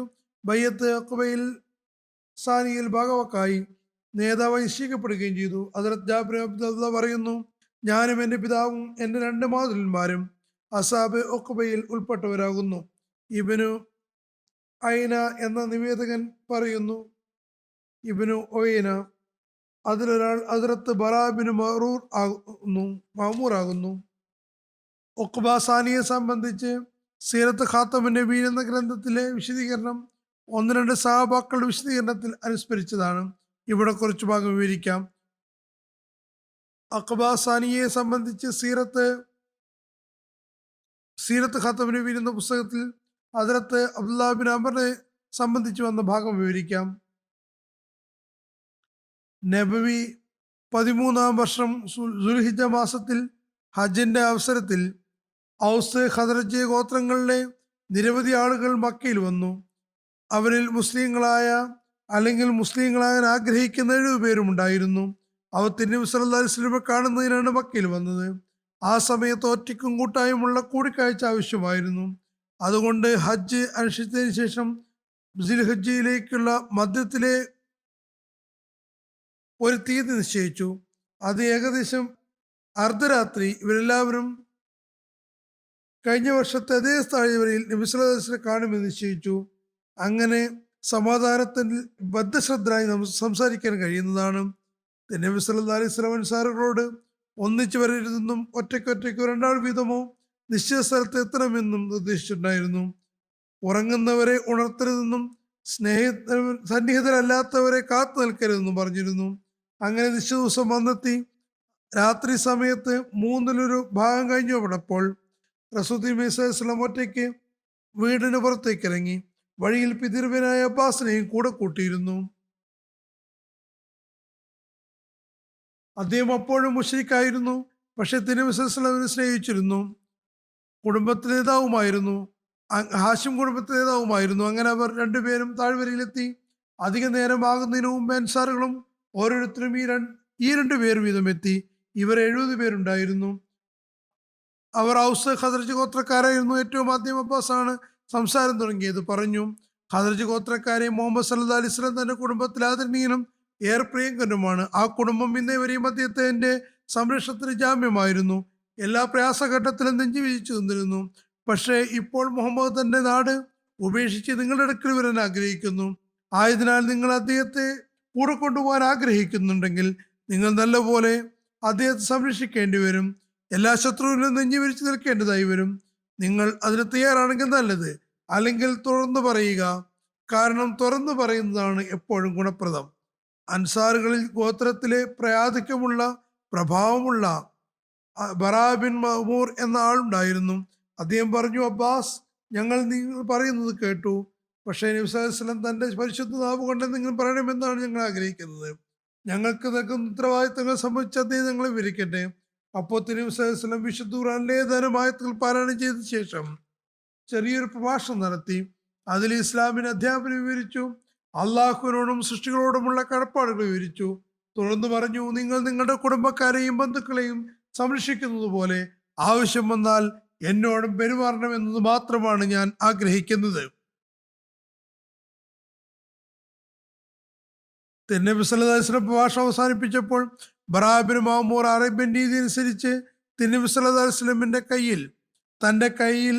തന്റെ കയ്യിൽ എടുത്തുകൊണ്ട് പറഞ്ഞു, യാ റസൂലല്ലാഹ്, അങ്ങേ സത്യവും സത്യസാക്ഷ്യവുമായ അല്ലാഹുവാണ് സത്യം. ഞങ്ങൾ ഞങ്ങളുടെ ജീവനെ കാത്തുരക്ഷിക്കുന്നത് പോലെ താങ്കളെ കാക്കുന്നതാണ്. അതിനിടയിൽ ഒരാൾ പറഞ്ഞു, ഇത് ഞങ്ങൾ ഉടമ്പടി ചെയ്യുന്നു, പക്ഷേ അങ്ങേക്ക് വിജയം ലഭിക്കുമ്പോൾ ഞങ്ങൾ ഉപേക്ഷിച്ചു പോകുമോ? അപ്പോൾ നബി സല്ലല്ലാഹു അലൈഹി വസല്ലം പുഞ്ചിരിച്ചുകൊണ്ട് പറഞ്ഞു, നിങ്ങളുടെ രക്തം എൻ്റെ രക്തമായിരിക്കും, നിങ്ങളുടെ സുഹൃത്ത് എൻ്റെ സുഹൃത്തായിരിക്കും, നിങ്ങളുടെ ശത്രു എൻ്റെ ശത്രുവായിരിക്കും.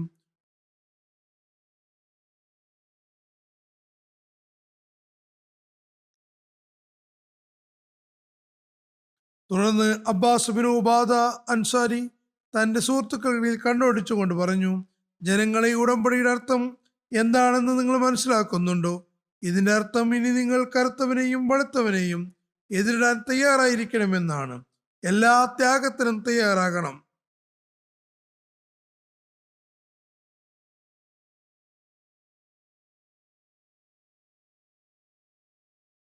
ജനങ്ങൾ പറഞ്ഞു, അതെ, ഞങ്ങൾക്കറിയാം.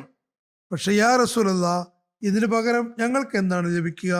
നബി സല്ലല്ലാഹു അലൈഹി വസല്ലം പറഞ്ഞു, നിങ്ങൾക്ക് അള്ളാഹുവിന്റെ സ്വർഗം ലഭിക്കുന്നതാണ്. അത് അള്ളാഹുവിന്റെ സകല അനുഗ്രഹങ്ങളെക്കാളും വലിയ അനുഗ്രഹമായിരിക്കും. എല്ലാവരും പറഞ്ഞു, ഞങ്ങൾക്ക് ഈ കച്ചവടം സമ്മതമാണ്. യാ റസൂലല്ലാഹ്, അങ്ങ് കൈ നീട്ടിയാലും. തോന്നുന്ന നബി സല്ലല്ലാഹു അലൈഹി വസല്ലം തന്റെ കൈ നീട്ടി. ഈ 70 പേരുടെ ജീവത്യാഗത്തിന് സന്നദ്ധരായ സംഘം ഒരു പ്രതിരോധ കരാർ നബി സല്ലല്ലാഹു അലൈഹി വസല്ലമിന്റെ കയ്യിൽ തങ്ങൾ വിൽക്കുകയുണ്ടായി. ഈ ബയ്യത്തിന്റെ പേരാണ് ബയ്യത്ത് ഉഖബ സാനിയ. ബയ്യത്ത് കഴിഞ്ഞപ്പോൾ നബി സല്ലല്ലാഹു അലൈഹി വസല്ലം അവരോട് പറഞ്ഞു, മൂസ തന്റെ സമൂഹത്തിൽ 12 നേതാക്കന്മാരെ തിരഞ്ഞെടുത്തിരുന്നു. അവർ മൂസയുടെ ഭാഗത്ത് നിന്ന് അവർക്ക് മേൽനോട്ടക്കാരും സംരക്ഷകരുമായിരുന്നു. ഞാനും നിങ്ങൾ 12 നേതാക്കന്മാരെ നിശ്ചയിക്കാൻ ആഗ്രഹിക്കുന്നു. അവർ നിങ്ങൾക്ക് മേൽനോട്ടക്കാരും സംരക്ഷകരുമായിരിക്കും. ഇവർ എന്നെ സംബന്ധിച്ചിടത്തോളം ഈസയുടെ ഹവാരികളെ പോലെയാകുന്നു. അവർ തങ്ങളുടെ സമുദായത്തെ പറ്റി എന്നോട് സമാധാനം പറയേണ്ടതാണ്. ആയതിനാൽ നിങ്ങൾ ഉചിതമായ ആളുകളുടെ പേരുകൾ നിർദ്ദേശിക്കുക, എനിക്ക് സമർപ്പിക്കുക. അങ്ങനെ 12 പേരുകൾ നിശ്ചയിക്കപ്പെട്ടു. അത് നബി സല്ലല്ലാഹു അലൈഹി വസല്ലം അംഗീകരിച്ചു. അവരെ ഓരോരോ ഗോത്രത്തിന് മേൽനോട്ടക്കാരെ നിശ്ചയിച്ചു. അവരുടെ കടമകൾ മനസ്സിലാക്കി കൊടുത്തു. ചില ഗോത്രങ്ങൾക്ക് 2 വീതം നേതാക്കന്മാർ നിശ്ചയിച്ചിരുന്നു. ഏതായിരുന്നാലും ഈ 12 നേതാക്കന്മാരിൽ അബ്ദുല്ലാഹിബിനും അമറിന്റെ പേരുമുണ്ട്. അദ്ദേഹത്തെ നേതാവായി നിശ്ചയിച്ചിട്ടുണ്ടായിരുന്നു. ഒരു നിവേദനത്തിൽ പറയുന്നു, ഉഹദ് യുദ്ധാവസരത്തിൽ മദീനയിൽ മുനാഫിക്കുകളുടെ നേതാവായ അബ്ദുല്ലാഹ് ബിൻ ഉബൈ ബിൻ സുലൂൽ കലാപം ഉണ്ടാക്കി. അപ്പോൾ ഹദ്റത്ത് അബ്ദുല്ലാഹ് ബിൻ അമർ ജനങ്ങളെ ഉപദേശിക്കാൻ ശ്രമിച്ചിരുന്നു. ഹദ്റത്ത് ജാബിർ ബിൻ അബ്ദുല്ല പറയുന്നു, എന്റെ പിതാവ് ഹദ്റത്ത് അബ്ദുല്ലാഹ് ബിൻ അമ്രും മാതുലനും ഉഹദ് യുദ്ധത്തിൽ ഷഹീദായിരുന്നു. അപ്പോൾ എന്റെ മാതാവ് മറ്റു നിവേദനത്തിൽ പിതൃ സഹോദരി, അതായത് ഹദ്റത്ത് അമ്ര ബിൻ ജമൂഹിന്റെ ഭാര്യ, അവർ രണ്ടുപേരെയും പിതാവിനെയും മാതുലിനെയും ഒട്ടകപ്പുറത്ത് മദീനയിലേക്ക് കൊണ്ടുവരികയായിരുന്നു. അപ്പോൾ നബി സല്ലല്ലാഹു അലൈഹി വസല്ലം വിളംബരം നടത്തിയയാൾ ഇങ്ങനെ വിളംബരം നടത്തിക്കൊണ്ട് പറഞ്ഞു, കൊല്ലപ്പെട്ടവരെ അവർ അടരാടിയുന്ന സ്ഥലത്ത് തന്നെ മറവെടുക്കുക. അപ്പോൾ അവർ രണ്ടുപേരെയും തിരിച്ചു കൊണ്ടുപോയി അവർ യുദ്ധം ചെയ്ത സ്ഥലത്ത് തന്നെ മറവെടുക്കുകയുണ്ടായി. ഇനി ഒരു നിവേദനത്തിൽ പറയുന്നു, ഹദരത്ത് അനസ് ബിൻ മാലിക് നിവേദനം ചെയ്യുന്നു, ഉഹദ് യുദ്ധാവസരത്തിൽ നബി സല്ലല്ലാഹു അലൈഹി വസല്ലം ഷഹീദാക്കപ്പെട്ടു എന്ന് മദീനയിൽ ഒരു കിംവദന്തി പരക്കുകയിനിടയായി. അത് കേട്ടപ്പോൾ മദീനക്കാർ കരയാൻ തുടങ്ങി. അൻസാറുകളിൽ ഒരു സ്ത്രീ മദീനയിലേക്ക് പുറപ്പെട്ടു. വഴിയിൽ അവർ തന്റെ പിതാവ്, മകൻ, ഭർത്താവ്, സഹോദരൻ എന്നിവരുടെ മൃതദേഹങ്ങൾ കാണുകയുണ്ടായി. നിവേദകൻ പറയുന്നു, അവർ ആരുടെ മൃതദേഹമാണ് ആദ്യം കണ്ടതെന്ന് അറിയില്ല. അവരുടെ മുന്നിലൂടെ അത് കൊണ്ടുപോകുമ്പോൾ അവർ പറഞ്ഞു, അതാരാണെന്ന് ചോദിച്ചിട്ടുണ്ടായിരുന്നു. ജനങ്ങൾ പറഞ്ഞു, നിങ്ങളുടെ പിതാവാണ്, നിങ്ങളുടെ സഹോദരനാണ്, നിങ്ങളുടെ ഭർത്താവാണ്, നിങ്ങളുടെ മകനാണ് എന്ന് പറഞ്ഞിരുന്നു. അവർ പറയുന്നു, തിരുനബി സല്ലല്ലാഹു അലൈഹി വസല്ലമിന് എങ്ങനെയുണ്ട്? ജനങ്ങൾ പറഞ്ഞു, തിരുനബി സല്ലല്ലാഹു അലൈഹി വസല്ലം നിങ്ങളുടെ മുന്നിൽ തന്നെയുണ്ട്. അവരെ തിരുനബി സല്ലല്ലാഹു അലൈഹി വസല്ലം ഹാജ് സവിധത്തിൽ എത്തിച്ചു. അപ്പോൾ തിരുനബി സല്ലല്ലാഹു അലൈഹി വസല്ലം വസ്ത്രത്തിന്റെ കോന്തര പിടിച്ചുകൊണ്ട് അവർ പറഞ്ഞു, യാ റസൂലല്ലാഹ്, എന്റെ മാതാപിതാക്കൾ അങ്ങേക്ക് തണ്ടമായിരിക്കട്ടെ. അങ്ങ് സുരക്ഷിതനാണെങ്കിൽ ഇനി എനിക്ക് ആരുടെ മരണത്തെ പറ്റിയും വേവലാതിയില്ല. ഹദരത്ത് ഖലീഫത്തുൽ മസീഹ് റാബി ഖിലാഫത്തിന് മുമ്പ് 2-3 വർഷം ജൽസ സാലാനിയിൽ തിരുനബി സല്ലല്ലാഹു അലൈഹി വസല്ലമിന്റെ ചരിത്രവും യുദ്ധങ്ങളും സംബന്ധിച്ച് പ്രഭാഷണം നടത്തിയിട്ടുണ്ടായിരുന്നു. അതിൽ ഹദരത്ത് അബ്ദുല്ലാഹ് ബിൻ അമറിനെ പറ്റി പറഞ്ഞ ഭാഗം ഞാനും ഇവിടെ വായിച്ചു കേൾപ്പിക്കാം. പറയുന്നു, ഹദരത്ത് അബ്ദുല്ലാഹ് ബിൻ അമറിന്റെ സഹോദരി, അതായത് ഹദരത്ത് അംർ ബിൻ ജമൂഹിന്റെ ഭാര്യ, തന്റെ സഹോദരനെ പോലെ നബി സല്ലല്ലാഹു അലൈഹി വസല്ലമയുടെ സ്നേഹത്തിൽ നിറഞ്ഞിരുന്നു. ഈ യുദ്ധത്തിൽ ഭർത്താവും സഹോദരനും പുത്രനും ഷഹീദാക്കപ്പെട്ടു. എന്നാൽ തിരുനബി സല്ലല്ലാഹു അലൈഹി വസല്ലമിന്റെ സമാധാനത്തിലേക്കാണെന്ന സന്തോഷം ഈ എല്ലാ ദുഃഖങ്ങളെയും അതിജയിച്ചു. ഹദരത്ത് ആയിഷ സിദ്ദീഖ വിവരിക്കുന്നു, ഞാൻ യുദ്ധമൈതാനത്തേക്ക് കാര്യങ്ങൾ അറിയാൻ പോവുകയായിരുന്നു. വഴിയിൽ അംർ ബിൻ ജമൂഹിന്റെ ഭാര്യ ഹിന്ദ് ഒരു കൊട്ടകത്തിന്റെ കടിഞ്ഞാൺ പിടിച്ചു മദീനയിലേക്ക് പോകുന്നത് കണ്ടു. ഞാൻ അവരോട് ചോദിച്ചു, എന്താണ് യുദ്ധമൈതാനത്തിലെ അവസ്ഥ? അവർ പറഞ്ഞു, അൽഹംദുലില്ലാ, എല്ലാവരും സുഖത്തിലാകുന്നു. ഹദരത്ത് മുസ്തഫ സല്ലല്ലാഹു അലൈഹി വസല്ലം സുഖത്തിലാണുള്ളത്. ഇത്രയുമായപ്പോഴേക്കും എന്റെ ദൃഷ്ടികൾ ഒട്ടകത്തിന് മേൽ പതിച്ചിരുന്നു. ഞാൻ അതിനുമേൽ എന്തൊക്കെയോ വെച്ചിട്ടുണ്ട്. ഞാൻ ചോദിച്ചു, ഒട്ടകത്തിന് മേൽ എന്താണ് വെച്ചിട്ടുള്ളത്? എൻ്റെ ഭർത്താവ് അംർ ബിൻ ജമൂഹിന്റെയും എൻ്റെ സഹോദരൻ അബ്ദുല്ലാഹ് ബിൻ അമറിന്റെയും എൻ്റെ മകൻ ഖല്ലാദിന്റെയും മൃതദേഹങ്ങളാകുന്നു. ഇത്രയും പറഞ്ഞ് മദീനയിലേക്ക് പോകാൻ ഒരുങ്ങി. പക്ഷെ ഒട്ടകം അവിടെ ഇരുന്നു, ഒരു നിലയ്ക്ക് എഴുന്നേൽക്കാനുണ്ടായില്ല. അവസാനം അത് എഴുന്നേറ്റെങ്കിലും മദീനയിലേക്ക് പോകാൻ കൂട്ടാക്കുന്നുണ്ടായിരുന്നില്ല. അപ്പോൾ അവർ അതിർത്ത് ആ സ്ത്രീ അതിന്റെ കടിഞ്ഞാൻ മുഖത്തിലേക്ക് തിരിച്ചു. അത് സന്തോഷവും നടക്കാൻ തുടങ്ങി. ഇവിടെ വീണ്ടും എഴുതുന്നു, ഇവിടെ ഇതാണ് തിരുനബി സല്ലല്ലാഹു അലൈഹി വസല്ലം സ്നേഹാതിരേകത്തിന്റെ കഥയെങ്കിൽ മറുഭാഗത്ത് നബി സല്ലല്ലാഹു അലൈഹി വസല്ലം സഹാബാക്കളോട് പറയുന്നു, നിങ്ങൾ പോയി അംർ ബിൻ ജമൂഹിന്റെയും അബ്ദുല്ലാഹ് ബിൻ അമറിന്റെയും മൃതദേഹങ്ങൾ അന്വേഷിച്ചവര് അവരെ ഒരുമിച്ച് കബറടക്കേണ്ടതാണ്. കാരണം അവർ ഈ ലോകത്തും പരസ്പരം വളരെയധികം സ്നേഹിച്ചിട്ടുണ്ടായിരുന്നു. തിരുനബി സല്ലല്ലാഹു അലൈഹി വസല്ലമിനും അവരുടെ കാര്യത്തിൽ പ്രത്യേക ശ്രദ്ധയുണ്ടായിരുന്നു. ഒരു നിവേദനത്തിൽ വരുന്നു, ഹദരത്ത് അബ്ദുല്ലാഹ് ബിൻ അംർ ഉഹദ് യുദ്ധത്തിന് പുറപ്പെടാൻ ആഗ്രഹിച്ചപ്പോൾ തന്റെ മകൻ അബ്ദുല്ലാഹ് ബിൻ ജാബിറിനെ വിളിച്ചു വരുത്തി അദ്ദേഹത്തോട് പറഞ്ഞു, എന്റെ മകനെ, ഞാൻ ആദ്യത്തെ ഷഹീദാകുമെന്ന് പ്രതീക്ഷിക്കുന്നു. അള്ളാഹുവെ, ഞാൻ എൻ്റെ പിന്നിൽ റസൂൽ തിരുനബി സല്ലല്ലാഹു അലൈഹി വസല്ലം പരിശുദ്ധ അസ്തിത്വത്തിന് ശേഷം നിന്നെ അല്ലാതെ മറ്റൊന്നും ഞാൻ ഉപേക്ഷിച്ചു പോകുന്നില്ല. അതെനിക്കേറെ പ്രിയങ്കരമായിരുന്നു. എനിക്ക് കുറച്ച് കടങ്ങളുണ്ട്, അത് എനിക്ക് വേണ്ടി വീട്ടണം. നിന്റെ സഹോദരിമാരോട് നല്ല നിലയിൽ വർത്തിക്കാൻ ഞാൻ നിന്നെ ഉപദേശിച്ചു കൊള്ളുന്നു. ഹദരത്ത് ജാബിർ നിവേദനം ചെയ്യുന്നു, അടുത്ത ദിവസം രാവിലെ എൻ്റെ പിതാവ് ഏറ്റവും ആദ്യം ഷഹീദായി. ശത്രുക്കൾ അദ്ദേഹത്തിന്റെ കാതും മൂക്കും അരിഞ്ഞെടുത്തു. ഹദരത്ത് ജാബിർ ബിൻ അബ്ദുള്ള പറയുന്നു, തിരുനബി സല്ലല്ലാഹു അലൈഹി വസല്ലം ഉഹദിലെ ശുഹദാക്കളെ മറവടക്കാൻ വന്നപ്പോൾ പറഞ്ഞു, അവരെ ആ വ്രണങ്ങളോടെ തന്നെ മറവടക്കുക. കാരണം ഞാൻ സാക്ഷിയാകുന്നു, അള്ളാഹുവിന്റെ മാർഗത്തിൽ ഷഹീദാകുന്ന മുസൽമാൻ ഖിയാമത്ത് ദിവസം രക്തമരിക്കുന്ന നിലയിൽ വരുന്നതാണ്. അവരുടെ നിറം സഫ്രാൻ പോലെ, മണം കസ്തൂരി പോലെയുമായിരിക്കും. അതായത് അള്ളാഹുവിന്റെ സവിധത്തിൽ സന്നിഹിതരാകുന്ന ഇഷ്ടദാസന്മാരാകുന്നു ഇവർ. അവരെ കുളിപ്പിക്കേണ്ടതില്ല, അവരെ കഫൻ ചെയ്യുകയും വേണ്ട. അവരുടെ വസ്ത്രം തന്നെയാണ് അവരുടെ കഫൻ. ഹദരത്ത് ജാബിർ പറയുന്നു, എൻ്റെ പിതാവിനെ ഒരു പുതപ്പ് കൊണ്ട് കഫൻ ചെയ്തു. അദ്ദേഹം പറയുന്നു, ശൂതാക്കളുടെ മറവടക്കുമ്പോൾ നബി സല്ലല്ലാഹു അലൈഹി വസല്ലം പറഞ്ഞു, ഇവരിൽ ആർക്കാണ് ഏറ്റവും അധികം ഖുർആൻ അറിയുക? നബി സല്ലല്ലാഹു അലൈഹി വസല്ലം ചോദിച്ചു, ആർക്കാണ് ഏറ്റവും അധികം ഖുർആൻ അറിയുക? ആരെ ഒരാളെ ചൂണ്ടിക്കാണിച്ചപ്പോൾ നബി സല്ലല്ലാഹു അലൈഹി വസല്ലം കബറിൽ അദ്ദേഹത്തിന്റെ സുഹൃത്തുക്കളെക്കാൾ ഏറ്റവും ആദ്യം അദ്ദേഹത്തെ കബറിലിറക്കുക, അതായത് ഖുർആൻ അറിയുന്നവരെ തിരുനബി സല്ലല്ലാഹു അലൈഹി വസല്ലം ആദ്യം മറുപടിക്കാൻ പറയുകയായിരുന്നു. ജനങ്ങൾ പറയുന്നു, ഹദ്റത്ത് അബ്ദുല്ലാഹ് ബിൻ അംർ ഉഹദ് ദിവസം ഏറ്റവും ആദ്യം ഷഹീദായി. അതായത് ആയത്ത് ഷഹീദ് അബ്ദുല്ലാഹ് ബിൻ അംർ ആണെന്ന് ജനങ്ങൾക്കിടയിൽ സംസാരമുണ്ടായിരുന്നു. സുഫിയാൻ ബിൻ അബ്ദു ഷംസാണ് അദ്ദേഹത്തെ ഷഹീദാക്കിയത്. റസൂൽ തിരുമേനി സല്ലല്ലാഹു അലൈഹി വസല്ലം യുദ്ധം പറയപ്പെട്ടതിന് മുമ്പേ തന്നെ ജനാസ നമസ്കരിപ്പിച്ചു. അതായത് വീണ്ടും ആക്രമണം ഉണ്ടാകുന്നതിന് മുമ്പേ തിരുനബി സല്ലല്ലാഹു അലൈഹി വസല്ലം ജനാസ നമസ്കരിപ്പിക്കുകയുണ്ടായി. പറഞ്ഞു, അബ്ദുല്ലാഹ് ബിൻ അംറിനെയും അംർ ബിൻ ജമൂഹിനെയും ഒരേ കബറിൽ മറവടക്കുക. കാരണം അവർക്കിടയിൽ ആത്മാർത്ഥ സ്നേഹബന്ധമുണ്ടായിരുന്നു. തുറന്ന് തിരുനബി സല്ലല്ലാഹു അലൈഹി വസല്ലം പറഞ്ഞു, ഇവർ ഇഹലോകത്ത് പരസ്പരം സ്നേഹിക്കുന്നവരാകുന്നു. രണ്ടുപേരെയും ഒരേ കബറിൽ അടക്കം ചെയ്യുക. പറയുന്നു, അബ്ദുല്ലാഹ് ബിൻ അംർ തവിട്ട് നിറമുള്ള ആളായിരുന്നു. തലയുടെ മുൻഭാഗത്ത് മുടി ഇല്ലായിരുന്നു, വലിയ ഉയരവുമില്ലായിരുന്നു. പക്ഷേ ഹദ്റത്ത് അംർ ബിൻ ജമൂഹ് ഉയരമുള്ള ആളായിരുന്നു. അതുകൊണ്ട് രണ്ടുപേരും തിരിച്ചറിയപ്പെട്ടിരുന്നു. രണ്ടുപേരെയും ഒരേ കബറിൽ തന്നെ അടക്കം ചെയ്തു. ബാക്കി അനുസ്മരണം ഇൻഷാ അല്ലാഹ് പിന്നീട് വിവരിക്കുന്നതാണ്.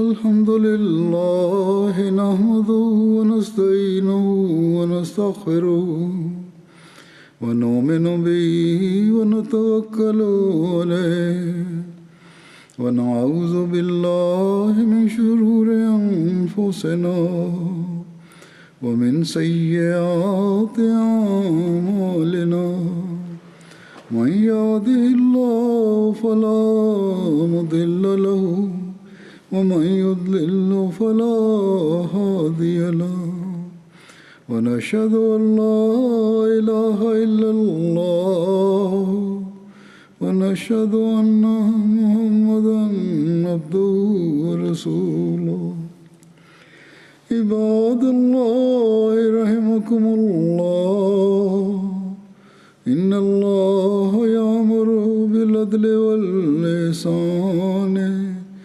وإيتاء ذي القربى وينهى عن الفحشاء والمنكر والبغي يعظكم لعلكم تذكرون اذكروا الله يذكركم وادعوه يستجب لكم ولذكر الله أكبر.